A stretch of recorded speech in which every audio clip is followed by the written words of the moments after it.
Students, welcome to e-learning class of Pioneer Coaching.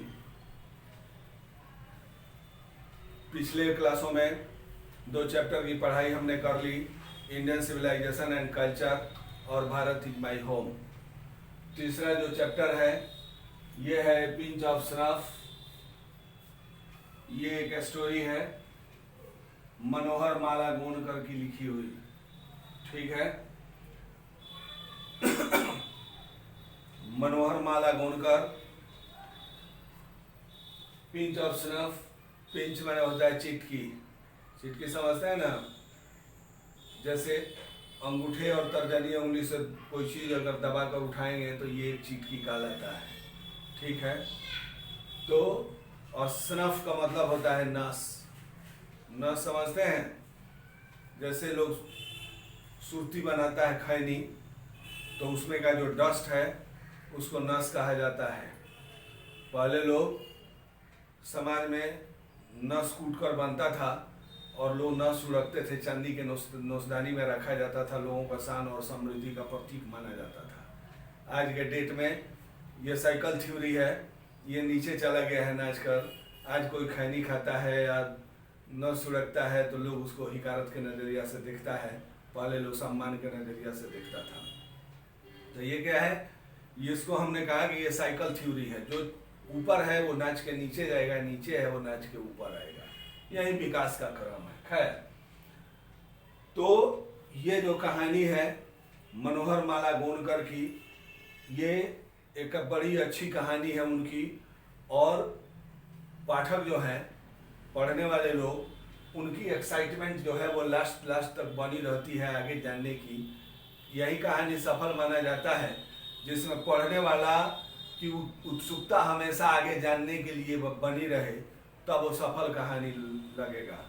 और अगर पाठक की उत्सुकता नहीं है, उसको बोरिंग लग रहा है, वो सोच रहा है कि कब इसको हम बंद करके रख दें, तो वो कहानी फेलियर हो गई। कहानी में है कि लेखक जो है वो दिल्ली में काम करता है, अंडर सेक्रेटरी है दिल्ली में। उसकी माँ उसको ये बात बताती है कि उसके मामा, जिनका नाम नानू काका है, वो आ रहे हैं। ये बात सुनकर लेखक जो है वो चौंक जाता है और वो पूछता है कि माँ, क्या ऐसा नहीं हो सकता कि उनको हम तार भेज दें कि हमारा ट्रांसफर हो गया है, हम लोग कहीं और चले गए हैं? कहेगी नहीं बेटा, अब तक तो वो ट्रेन में चढ़ गए होंगे। लेखक पूछता है कि माँ, आखिर इतनी गर्मी में वो दिल्ली आ किस लिए रहे हैं? माँ कहती है कि he wants to see some ministers, वो कुछ मंत्रियों से मिलना चाहते हैं। लेकिन माँ ये भी आश्वस्त करती है कि नानू काका इस बार दो तीन दिन से ज्यादा यहाँ नहीं रुकेंगे। लेकिन जब वो कहती है कि वो मंत्रियों से मिलना चाहते हैं, तो इस पर लेखक जो है वो चौंक जाता है और कहता है कि क्या, इसका तो मतलब है कि वो यहाँ हफ्तों और महीनों रुकेंगे, क्योंकि मंत्री तो लोगों से हफ्तों और महीनों नहीं मिलते हैं। माँ कहेगी नहीं बेटा, अगर नानू काका चाहेंगे तो सुबह शाम कभी न कभी कोई व्यवस्था करके वो मिल ही लेंगे। खैर, लेखक जो है वो माँ की जिद के चलते ऑफिस से 3 दिन का छुट्टी ले लिया और नानू काका के आने के समय वो अनिच्छा से ही उनको रिसीव करने के लिए स्टेशन जाता है। गाड़ी आती है, नानू काका सेकंड क्लास के दरवाजे पर खड़े हैं, जिनका बहुत ही आकर्षक बनावट है। धोती पहने हैं, घुटने तक कोट पहने हैं, दोनों कंधों पर एक अंगोछा रखे हैं, उनकी मूछें जो हैं वो बहुत आकर्षक हैं। नानू काका उतरते हैं, लेखक उनके पास जाता है और नानू काका उसको एक टोकरी पकड़ा देते हैं और फुसफुसा कर कहते हैं कि तुम इसको लेकर बाहर चलो, हम आके बाहर तुमसे मिल लेते हैं। लेखक उस टोकरी को बाहों में दबाए हुए जैसे ही मुड़ता है, तब तक एक मोटी मारवाड़ी महिला से टकरा जाता है और अभी वो क्षमा प्रार्थना कर ही रहा है कि टोकरी में से बिल्ली का बच्चा जो था वो म्याऊं म्याऊं करने लगा। बस लेखक वहां से भागता है और बाहर एक सिख मैरिज पार्टी चल रहा था, उसमें वो घुसकर गायब हो जाता है। कुछ देर के बाद फिर उसमें से वो निकल कर आता है लेकिन नानू काका भी स्टेशन से बाहर नहीं निकले हैं। जितना भी वहाँ टांगा है, रिक्शा है, सब जा चुका है। तब नानू काका दिखाई पड़ते हैं स्टेशन से बाहर निकलते हुए, और एक टिकट इंस्पेक्टर उनकी चापलूसी करते हुए वहाँ तक आता है। वहाँ आकर नानू काका बताते हैं कि थर्ड क्लास में कोई जगह नहीं था, और सेकंड क्लास का टिकट बिना रिजर्वेशन का वो लोग देते नहीं, इसीलिए मुझे थर्ड क्लास के टिकट पर ही सेकंड क्लास में यात्रा करनी पड़ी। लेकिन it was all arranged quite amicably, ये एकदम मित्रवत सब हल हो गया। एमिकेबली एक शब्द है जिसकी जरूरत आपको आगे पड़ेगी। मित्रवत उसका अर्थ होता है। ये सब एकदम मित्रवत हल हो गया। देखा तुमने कैसे वो टीसी हमको बाहर तक छोड़ने के लिए आया था कि हमको कोई परेशानी नहीं हो। खैर, नानू काका और लेखक गाड़ी में बैठ गया लोग, और गाड़ी वहां से चल दिया। लेखक लिखा है कि इससे पहले कि मैं गाड़ी को सेकंड गियर में डालता, नानू काका ने मुझसे पूछा कि तुम मेरा मंत्री से मिलने का कब व्यवस्था किए हो, यानी टाइम लिए हो। लेखक सोचा कि यही बात है, समय है साफ सुथरा बात करने का। वो कहा कि अंकल देखिए, मैं अंडर सेक्रेटरी काम करता हूँ, और हम लोगों को ये सिखाया गया है कि मंत्री को भगवान से 2 सीढ़ी ऊपर मानना है, और सेक्रेटरी को भगवान से 1 सीढ़ी। तो हमारा जो लेवल है उससे बहुत ऊपर की ये बात है कि हम किसी मंत्री का इंटरव्यू लेने के लिए उसका समय मांग ले जाए।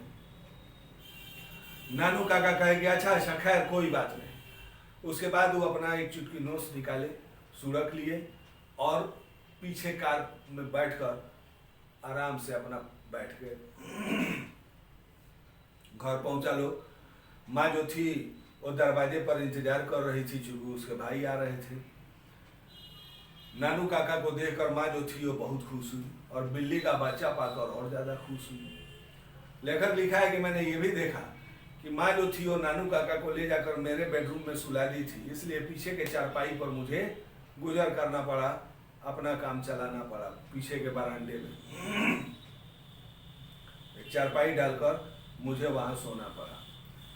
लेखक और नानू काका नॉर्थ ब्लॉक जाता है लोग। वहां जाने पर एक सेक्रेटरी उन लोगों को रिसीव करता है और ले जाकर उनको बैठाता है।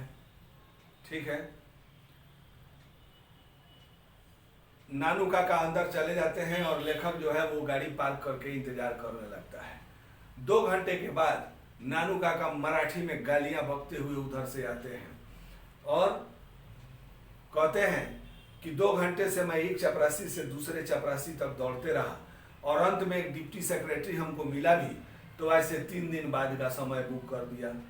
सर्वनाक, सेमफुल। लेखक कोई शब्द नहीं बोला, और चुपचाप गाड़ी में बैठ गए लोग, और गाड़ी चला दिया। आगे चला लोग, तो पीछे से एक बहुत सुंदर कार लगातार हॉर्न बजाते हुए लेखक की गाड़ी को ओवरटेक की, और उसमें जो नौजवान बैठा हुआ था लेखक की तरफ अपना हाथ लहराया। नानू काका पूछे कितना अशिष्ट आदमी है, कौन था वो? लेखक बताया कि इसका नाम रतिराम है, जो मेरे ही मंत्रालय में काम करता है। चूंकि चुपचाप लोग चल रहा था, इसलिए लेखक बातचीत को जारी रखने के ख्याल से कहा कि आप जानते हैं इसके पिता, इसके फादर जो हैं वो दिल्ली के एक पार्टी बॉस हैं जिनका नाम सोहनलाल रतिराम है। ये सुनकर नानू काका को झटका लग गया। वो कहे क्या, सोहनलाल रतिराम का बेटा है? अच्छा, ठीक है। उसके बाद घर पहुंचा लो। नानू काका लेखक से पूछते हैं कि तुम्हारे पास एक बंद गले का जोधपुर कोट है ना, और क्या तुम अपने सिर पर एक पगड़ी बांध सकते हो? घर आए लोग, लेखक अपना बंद गला का जोधपुर कोट पहना, नानू काका उसके ऊपर पगड़ी बांध दिए। उसके बाद ये लोग सोहनलाल के यहाँ जाता है। वहां लेखक नानू काका को ये भी बात पता चलता है कि रतिराम जो था उसका ट्रांसफर एक विदेशी असाइनमेंट करके वो विदेश जा रहा था, हजरत बरकत अली के अंडर में काम करने के लिए, जो कि एक राजदूत हैं। ठीक है, लेखक ये बताया कि कुछ लोग हजरत बरकत अली के दिमाग में इसके प्रति गलत भाव भर दिया है। ठीक है, अब ये बात सुनकर नानू काका पहुंचते हैं सोहनलाल रतीराम के यहाँ, चूंकि उनका बेटा था रतीराम। वहाँ पहुंचते हैं तो वहाँ एक सेक्रेटरी फिर उन लोगों को रिसीव करता है और ले जाकर एक एसी रूम में बैठाता है। वहाँ जाने के बाद नानू काका एक बड़बोले आदमी थे, अपना बड़बोले ही शुरू करते हैं। वो कहा कि देखो, उनसे सोहनलाल रतीराम से मिलना है, लेकिन वो सेक्रेटरी कहा कि नहीं, हमको पहले देखना होगा कि लाला जी फ्री हैं कि नहीं, क्योंकि बिना पहले से समय बुक किए हुए आदमी से शायद ही लाला जी मिलते हैं। उसके बाद वो अंदर चला गया। लेखक लिखा है कि लाला जी निश्चित रूप से अंदर फ्री थे, क्योंकि अंदर जो लाला जी हुक्का पी रहे थे उसकी गड़गड़ाहट बाहर सुनाई पड़ रही थी, और ये घमंडी सेक्रेटरी उनसे जाकर जो बातचीत कर रहा था वो बाहर के साफ सुथरा सुनाई पड़ रहा था। तभी नानू काका बीच में टपकते हुए पूछते हैं, आज कौन सा दिन है? लेखक कहा कि आज ट्यूसडे है। तो कहते ओहो ट्यूसडे है और संडे को मैं बेरूत में था। आश्चर्य हो रहा है ना। लेखक लिखा है कि ये बात निगलने में मुझे बहुत कठिनाई हुई, फिर भी मैं अपनी सहमति जता दिया। और जानते हो, हजरत की अगर मैं बात मानता तो अभी भी मैं विदेशी में रहता। ठीक है, क्योंकि वो हमको कॉटन टॉक में बैठाने के लिए तैयार था। इतना बात जब वो बोले, इसको कहते हैं हाँकना। ठीक है, इतना बात जब वो बोले तो दूसरे कमरे में हुक्का की जो गड़गड़ाहट जो थी वो अचानक बंद हो जाती है, और सोहनलाल खाली पैर डगमगाते हुए बाहर निकल कर चले आते हैं, और वो घमंडी सेक्रेटरी भी पीछे पीछे आता है। यहाँ आकर नानू काका की चापलूसी लगते हैं सोहनलाल करने। ठीक है, और जो घमंडी सेक्रेटरी उनकी बात नहीं सुन रहा था, उसी को सोहनलाल कहते हैं कि अरे इनके लिए मिठाई और चाय कॉफी की व्यवस्था करो, पान की व्यवस्था करो। उसके बाद उनकी बात आगे बढ़ती है और सोहनलाल चापलूसी करते हुए कहते हैं कि आप हजरत बरकत अली को जानते हैं? नानू काका कहे, ओ हजरत, आपको कैसे मालूम कि मैं हजरत को जानता हूँ? एक्चुअली मैं और हजरत दोनों हम लोग स्कूल में एक ही साथ पढ़ते थे, और वो हमेशा हमको अपना बड़ा भाई मानता है। आज भी कोई भी बड़ा डिसीजन बिना हमसे सलाह किए वो नहीं लेता है। जानते हैं, जब प्रधानमंत्री ने उसको दूतावास का ऑफर दिया तो नहीं तैयार था। कौन उसको तैयार किया? सोहनलाल ने दांत निपोड़ते हुए कहा कि आप। नानू काका का एकदम सही, मैंने उसको उसके लिए तैयार किया, नहीं तो वो जा नहीं रहा था। ठीक है, फिर बातचीत के क्रम में वो कहे कि ये तो मेरे लिए बहुत भाग्य की बात है कि आप स्वयं हमारे घर पधारे हैं। एक्चुअली मेरा बेटा उनके अंदर काम करने के लिए जा रहा है, और कुछ लोग उनके मन में हमारे बेटे के प्रति गलत भावना भर दिया है। नानू काका कहे कि अरे इसमें कोई बात नहीं, हम हजरत को लिख देंगे या उसको हम कह देंगे, आपका काम आसानी से हो जाएगा, उसमें कोई बात नहीं। बातचीत के क्रम में सोहनलाल जो थे वो वेलफेयर मिनिस्टर का नाम रख दिए। वेलफेयर मिनिस्टर यानी कल्याण मंत्री, वेलफेयर मिनिस्टर का नाम रख दिए। ये जैसे ही वेलफेयर मिनिस्टर का नाम नानू काका रखे, सोहनलाल के चेहरे पर जो चापलूसी के भाव थे वो अचानक गायब हो जाते हैं। वो पूछते हैं कि क्या वो आपका मित्र है? नानू काका कहे कि ना ना, एकदम नहीं। तब जाके उनको राहत की सांस आती है, और वो कहते हैं कि जानते हैं, वो बहुत कृतज्ञ आदमी है। मैंने उसको पिछले चुनाव में टिकट दिया, उसको चुनाव जितवाया, उसको मंत्री बनवाया, लेकिन वो बहुत कृतज्ञ आदमी है। ठीक है, बातचीत से ये पता चला कि सोहनलाल अपने बेटा की शादी वेलफेयर मिनिस्टर की लड़की से करना चाहते थे, लेकिन वो इनकार कर गया था, क्योंकि वो अपने लड़की की शादी निन्नौर के राजकुमार से करना चाहता था। ठीक है, इसी बात की खुंदक थी, चिढ़ थी सोहनलाल रतीराम को। तब वो कहते हैं कि हमारी लड़के को नीचे दिखाकर वो अपने लड़की के लिए राजकुमार चाहता है। आजकल राजकुमारों की क्या हैसियत है, देखते हैं अगले चुनाव में उसको कैसे टिकट मिलता है और कैसे वो जीत कर आता है। खैर, सोहन लाल को यहाँ एक और मसाला मिल जाता है। वो उनसे वादा करते हैं कि हम हजरत बरकत अली को लिख देंगे या उनसे कह देंगे आपका काम हो जाएगा, और वहां से लोग प्रस्थान कर जाता है। घर आकर नानू काका जो हैं वो कहते हैं कि हम लोग कल वेलफेयर मिनिस्टर के यहाँ चल रहे हैं। लेखक कहा कि मैं नहीं अंकल, आप जा रहे हैं। उसके बाद नानू काका स्नफ लिए और सुन लिए और ऐसा शो किए जैसे मानो वो कुछ सुने ही नहीं हो या सब भूल गए हो। कहे कि देखो ये जो तुम्हारी कार जो है ये बहुत पुरानी और बहुत छोटी कार है, इससे हम लोग किसी के यहाँ जाते हैं तो हम लोगों का वैल्यू नहीं करता है, इसलिए हम लोगों को वेलफेयर मिनिस्टर के यहाँ चलना है, लेकिन उसके लिए हमें बड़ा कार चाहिए और आकर्षक कार चाहिए और उसमें वर्दीधारी ड्राइवर भी होना चाहिए। तो लेखक पूछा कि अंकल टैक्सी के बारे में क्या ख्याल है। नानू काका कहे कि ना ना टैक्सी नहीं, एक प्राइवेट कार होना चाहिए और वर्दीधारी उसमें ड्राइवर भी होना चाहिए। तब लेखक को याद आया कि उसके एक जान पहचान के आदमी जिनके पास एक बहुत बड़ा विदेशी कार था, पिछले कुछ समय से वो उसको बेचना चाहते थे। लेखक नानू काका को उसके बारे में बतलाता है। नानू काका कहते हैं बस तब तो एकदम सारा काम ठीक हो गया, अब हम लोग उसका खरीदार होकर चलेंगे और ट्रायल में घुमाने ले चलेंगे और घूम के ले आकर उसका खरीदा देंगे। लेखक कहा कि हाँ ये हो सकता है, बशर्ते हम लोग असली खरीदार बने, क्योंकि ये जो मोटर कार के जो दलाल जो होते हैं ये एक मील दूर से ही लोगों को महक लेते हैं, धनी मनी लोगों को महक लेते हैं। नानू काका कहेगी सब तुम मेरे ऊपर छोड़ दो, तुम खाली उसका डिटेल हमको दे दो और बाकी तुम हमारे ऊपर छोड़ दो, ठीक है।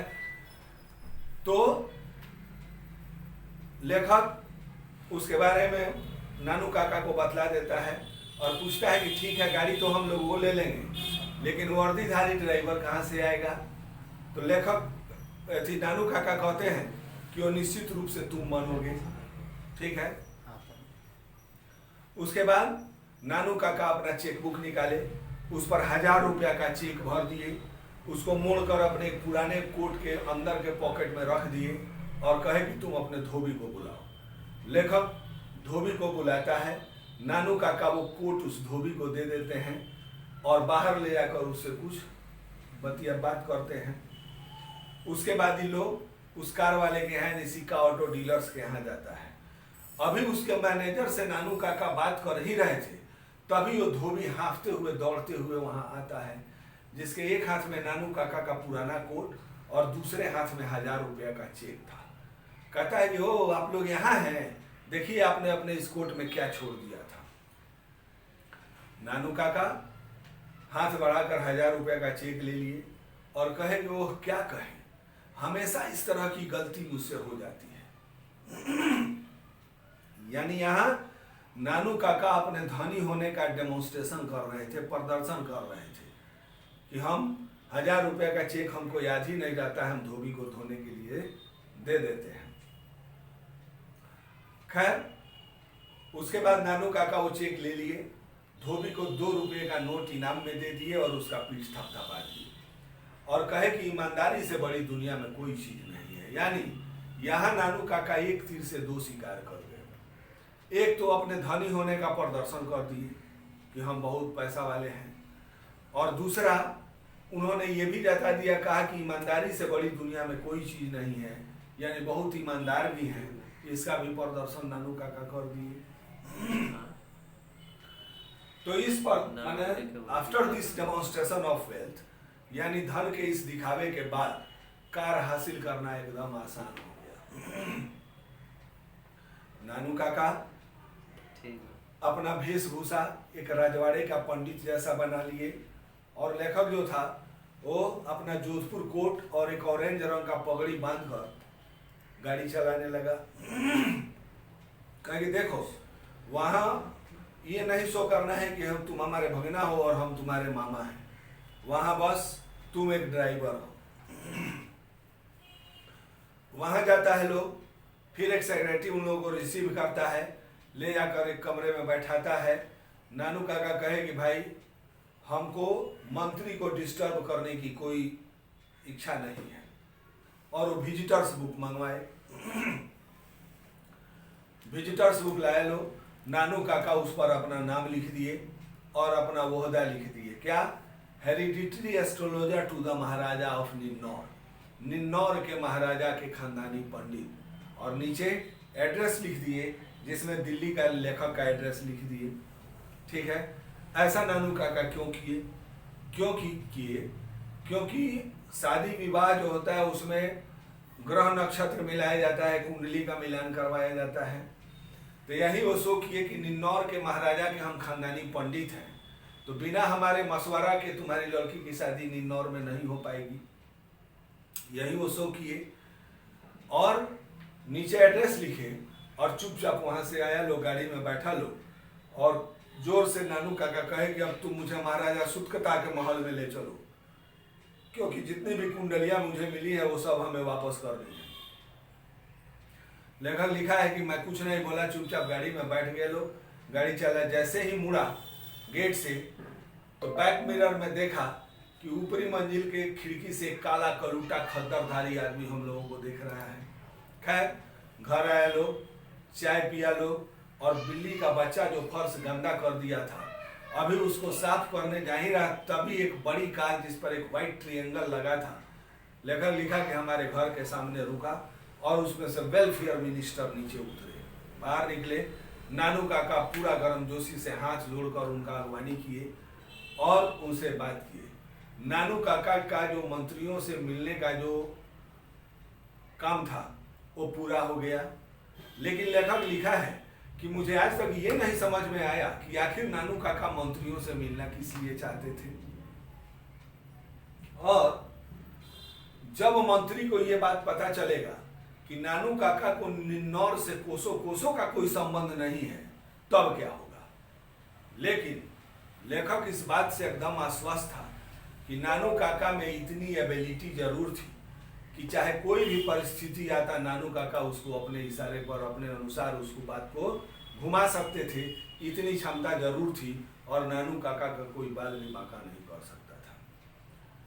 इसलिए अब लेखक ये सोचता है लास्टली कि हे भगवान, आगे से अगर नानू काका आए तो बेहतर हो कि हम यहाँ से कहीं दूर ही रहें, हम यहाँ नहीं रहें, क्योंकि नानू काका आएंगे और इस तरह का कुछ गुल खिलाकर चले जाएंगे और हम फंस जाएंगे। इसीलिए लेखक ये चाहता है कि आगे से अगर नानू काका आए तो हम यहाँ से कहीं दूर ही रहें। हाँ, तो चैप्टर है पिंच ऑफ स्नफ।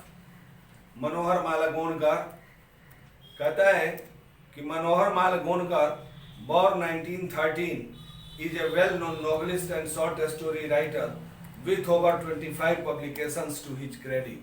यानी मनोहर मालगोणकर जो 1913 में पैदा हुए, वो एक जाने माने उपन्यासकार, नोवेलिस्ट माने उपन्यासकार एंड शॉर्ट स्टोरी राइटर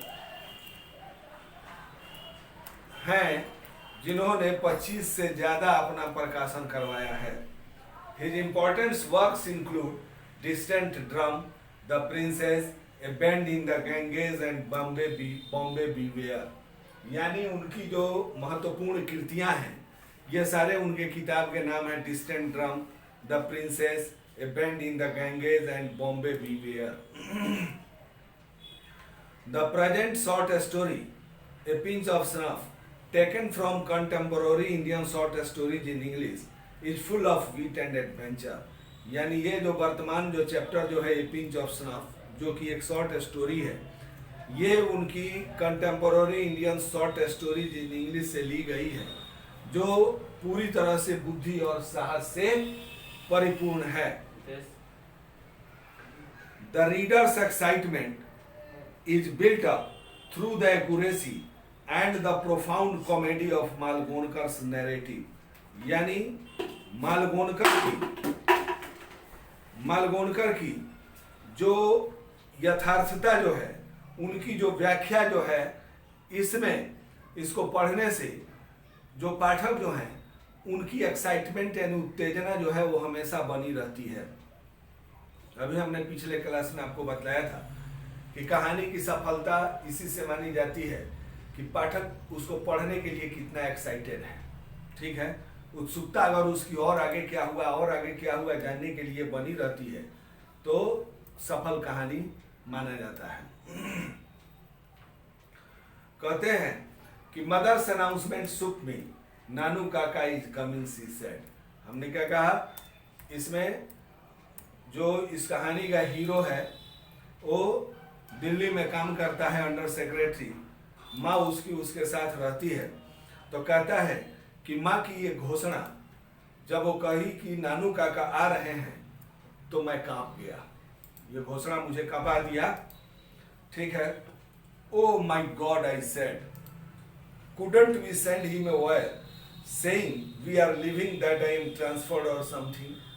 तो इस पर लेखक कहता है कि हे भगवान, क्या ऐसा नहीं हो सकता कि हम लोग उनको तार भेज दें कि हमारा ट्रांसफर हो गया है और इस जगह को हम लोग छोड़ दिए हैं। नो डियर मदर सेड, माँ कहेगी नहीं प्यारे, he must be already on the train, अब तो निश्चित रूप से ट्रेन पर चढ़ गए होंगे। Besides she added reassuringly, he says he cannot stay here more than 2 or 3 days। यानी इसके अलावे माँ जो थी वो लेखक को आश्वस्त की कि नानू काका ये बोले हैं कि इस बार वो 2-3 दिन से ज्यादा यहाँ नहीं रुकेंगे। ठीक है,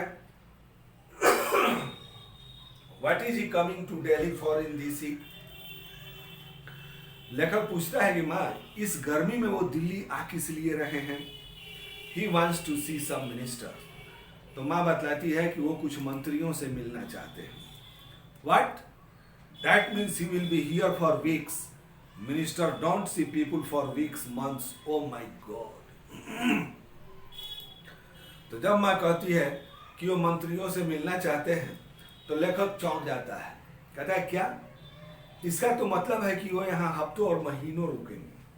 ठीक है, क्योंकि मंत्री तो लोगों से हफ्तों और महीनों नहीं मिलते हैं। हे भगवान,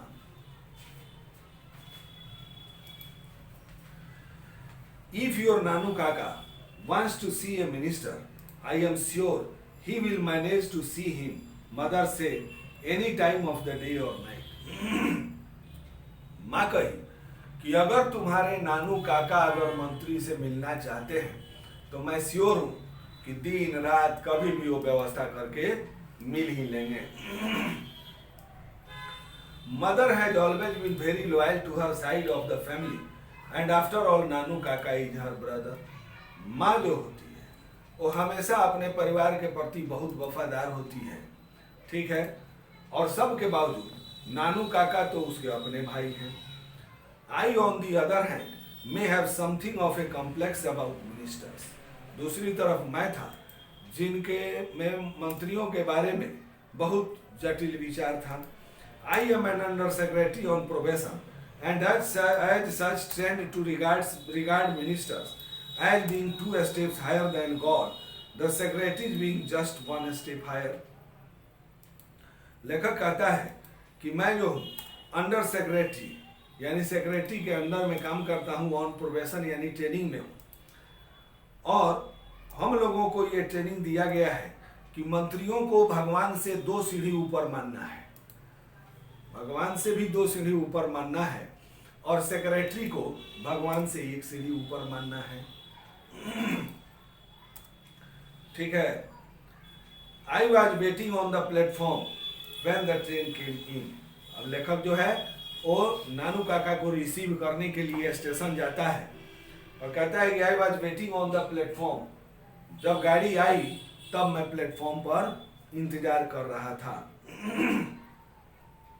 नानू काका stood in the doorway of a second class carriage, a striking figure, white haired, with an impressive mustache।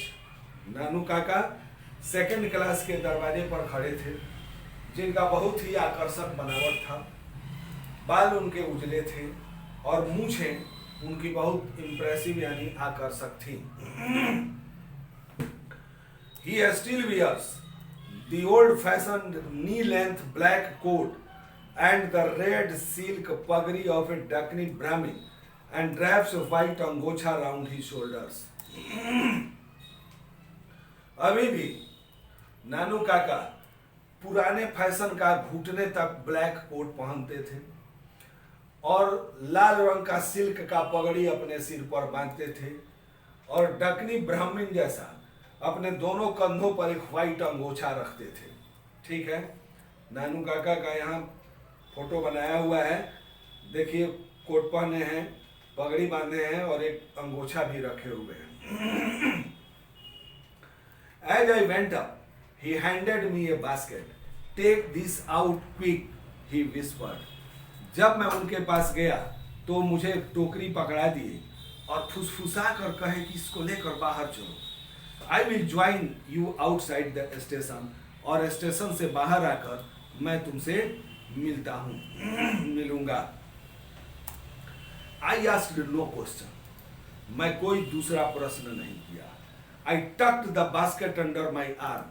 मैं उस टोकरी को अपने बाहों में दबाए हुए and turned और मुड़ा only to bump into an enormous Marwari woman who had her head covered in a burqa.